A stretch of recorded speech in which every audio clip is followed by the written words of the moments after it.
and it just goes live without telling me. So I do apologise for my loudness because I am very loud as well. No, don't apologise.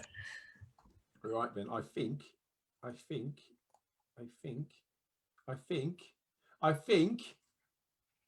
we're live!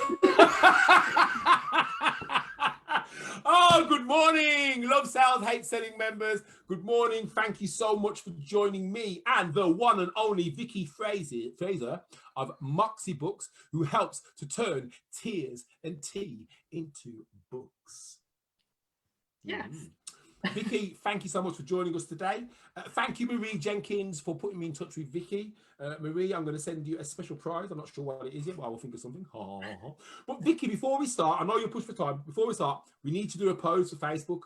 So you can do whatever pose you like. I'll count us in. So 1, 2, 3.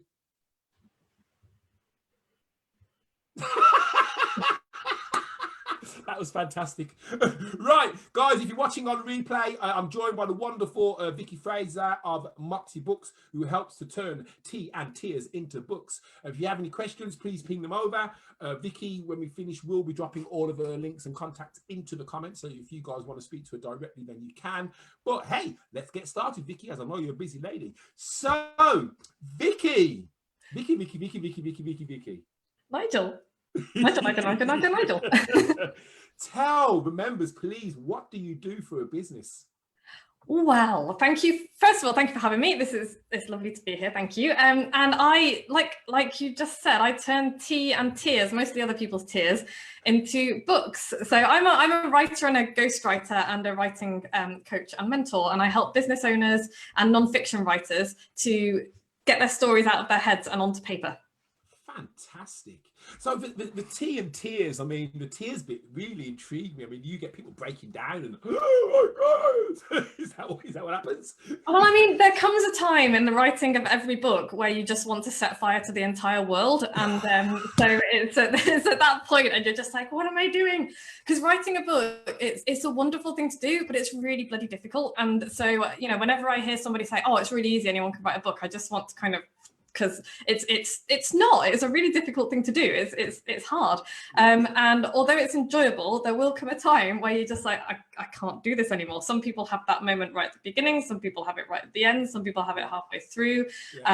You know, I've shed many tears over my own book, and yeah, like literally been like, I'm gonna go and get a job in Aldi, I can't do this anymore. So yeah, that's what, and I help take that moment, and just kind of reframe it and reorganize it and be like, okay, it's everything's going to be fine. It's going to be fine. Right. Oh, that's fantastic.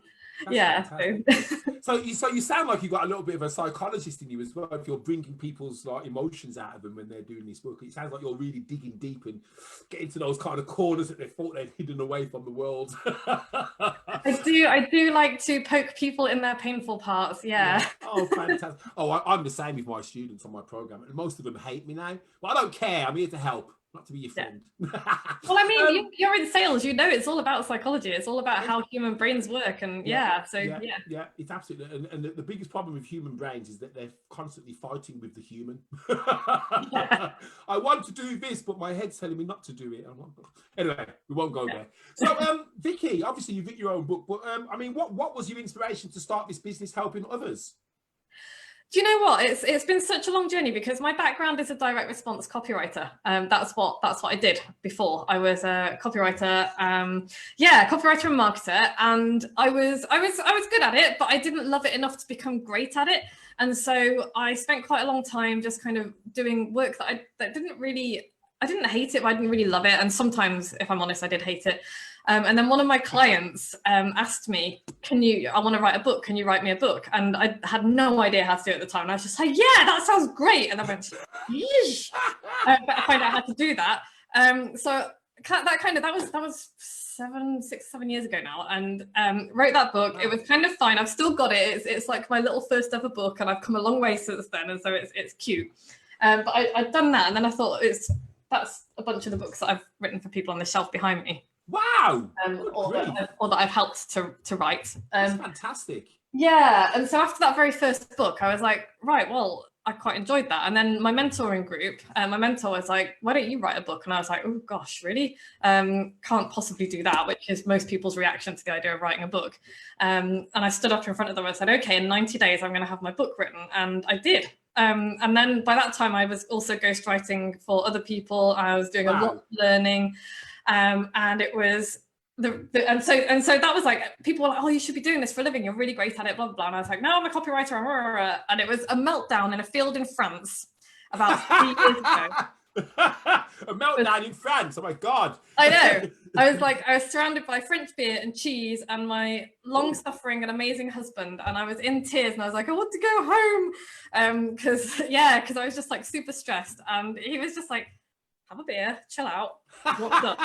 And he got me to kind of talk about it. And it was on that holiday that I decided that everybody was right, and I should be writing books and helping other people to write books. And so that was when I kind of, hate to use the word pivot because it's been so overused over the last 6 months, but I pivoted my business and was just like, that's what I do now. So fantastic, absolutely fantastic. I like the beer and cheese bit, or the wine and cheese. I was like, oh, that sounds like fun. Having a meltdown in France isn't recommended and may not let you out of the country. 2 questions have come from that, actually. So direct response copywriter. Ooh, that means you write sales letters. Yes, I used to write sales letters. I now obviously write them for myself, but it gives me a bit of an edge for what I do now, because I think most people in my industry don't have my sales background. So whilst they might be able to help people write a book, they don't necessarily understand the sales principles and strategies behind it. And I think that's one of the things that I bring to the industry that's a little bit different. Fantastic. I tell you what, we'll be speaking again, me and you, Mrs. Fraser. I have a few things that I want you to look at. Okay. And the other thing as well, so everyone that you've helped, I've seen that huge shelf of books there. Do you have a go-to place where people can go and look at some of the authors that you've worked with, or look at some of the books that have been written in conjunction with you? Do you have like a list on your website or somewhere that people can go to and just refer to? Yeah, I mean, my website is a work in progress because I just got super annoyed with my old website and decided I was going to build myself a new one. So obviously it's taken forever. But I do have on my website is moxiebooks.co.uk. And you can go and have a look at my client area. I think I'm gradually putting clients in there. So I think there's 4 or 5 in there at the moment. Excellent.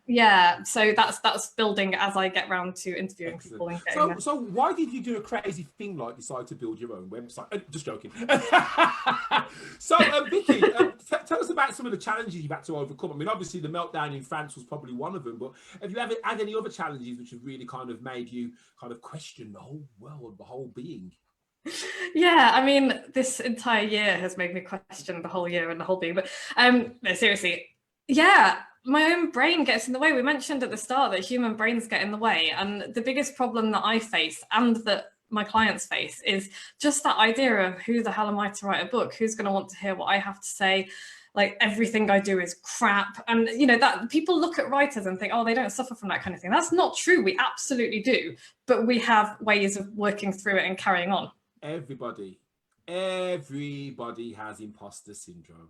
Everybody has that little voice. I've given mine a name. Mine's called, I changed the name, but today's called Alf.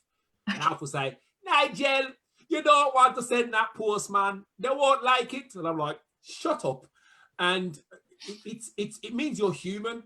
I remember a guy called, a great public speaker called Crosley. And I always remember what he said. He said, the problem with humans that we think. It says a dog, it knows yes or no, black or white, feeding time or no feeding time. The problem with humans is we go yes, no, and then what if? Mm-hmm. No other animals go what if. They just do it, boof bath. Whereas we're like, wow, let me think of all the reasons why I'm not going to do that thing that I was going to do, which is going to be my life forward. Because if I do it, and honestly, I work with clients who have this, I work with students who have this, and it's really hard to get over. I mean, and even I have it, and kind of my best way of overcoming that is just to do it. Just start doing it. And eventually that little voice goes quiet and goes, oh, you're going to ignore me then? I'm like, yes. I'm not speaking to you anymore. Yeah. Oh, fantastic. I got a couple more questions, but just look at some of the comments. Hey, Gavin Harry Heck. Man, I need my glasses, Gavin Harry Harris. Gavin, it looks like Harry. I'm sorry. Gavin Harry Harris. Hello, sir. Thank you for joining us. Gavin runs a fantastic social media management company called Kerno Social Media. And he was a guest on here a couple of weeks ago. Fantastic guy. Ernie, hi Ernie. Dedication. I'm walking to an exercise session. Oh, he's doing some exercise and listening in. Isn't that good? You like my glasses, guys? They suit me, don't they? Hey, Jason. I'm good, thank you. Ben John. I'd love to write a book on my life, but I can't get it on paper. Okay. Well, you need to speak to Vicky because she will help you put it on paper. Ta-da. Excuses. Imposter syndrome. So what advice would you give somebody? Because obviously, how long have you been running your business now? Since 2012. I had to think about that. Good. So, you still look so young and dynamic. I mean, not one grey hair. What advice would you give somebody who was it's blue, who was daft enough? No, joke. What advice would you give someone who was looking to start a business now? I was going to say post-COVID, but we're still in COVID. But is there any advice, any nuggets that you'd like to share with anyone who's looking to kind of dump into this crazy world of self-employment? I mean, yeah, people might think, oh, this is a really scary time to start a business, but actually I think the world is changing so fast that there are so many opportunities out there.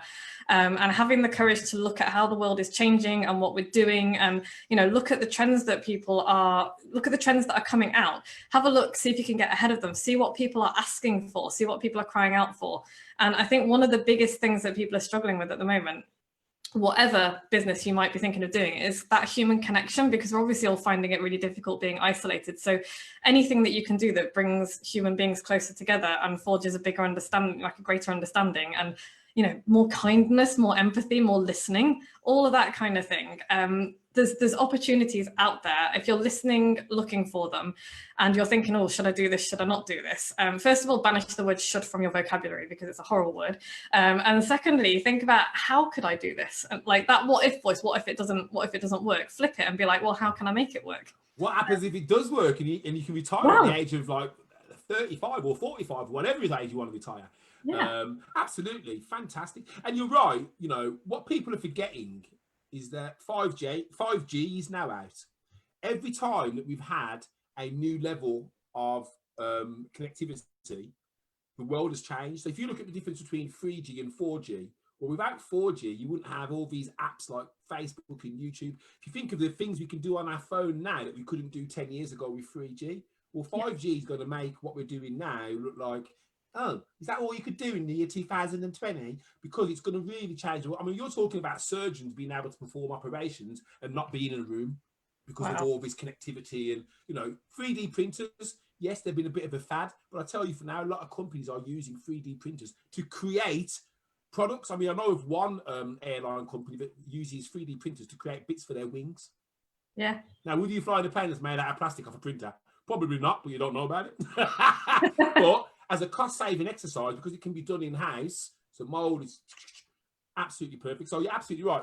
Guys, the world is changing. I actually thought, stupidly, that come September, we'd be all right.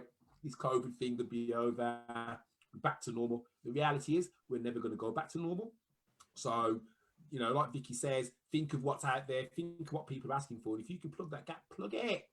Yeah. It doesn't matter if somebody else is doing it, because competition's healthy. If there's competition, if someone's doing what you want to do, guess what? That means there's a market for it. Yeah. Get on with it. Yeah. Okay, so Vicky, I'm going to wrap up now, but is there anything that the group can help you with right now? Is there anything that you need? Are there any services or products? Is there anything that we can assist you with other than sharing your website and sharing you around our network? Is there anything else that you need from us? Oh, that's a good question. Always after good editors and copywriters, because I'm always, for my clients, the coaching clients that I have, I don't tend to do that kind of work for them. But I know several. I'm gonna name drop in a bit. Okay, but yeah, I'm always after So people who run Facebook ads, for example, Amazon ad experts, editors, proofreaders, all of that kind of anything that you can think of to do with books and book publishing, self-publishing, indie publishing, that kind of thing. I'm looking to expand my network of people. Excellent. So I'm going to drop 2 names into the comments of 2 people who I know are absolutely fantastic at writing copy. Brilliant. One of them writes for, has done a lot of work with fintech. So you can imagine fintechs normally start with a budget of X millions. So there's nothing is spared in terms of what they do. And the other gentleman, he works low end and intermediate, so with business owners who are perhaps looking for a smaller need. But yeah, I'll tag their names in them and they can watch the video and get in touch with you. That's fantastic. So we've had no more comments coming yet, but not to worry because they tend to fly in after the interview. But Vicky, I just want to say thank you so much for joining us today. I know we've had a little bit of a technical thing with appointments and double booking and so on and so forth, but it's been really good to be able to speak to you. And also thank you, Marie Jenkins, for putting us in touch with each other. Thank you, Marie. I shall be sending you a special present. And you know, if there's anything that we can do to help you in the future, you know, please get in touch. And you know, let's stay connected. Don't go anywhere. I'm just going to finish the meeting now on Facebook, and then we'll have a little debrief. Well, guys, thank you for joining us today. Me, Vicky Fraser, Moxie Books, turning tea in tears into books. You need to speak to this lady if a book is in you. Is a book in you? I think it is. Books in all of us. Take care, guys.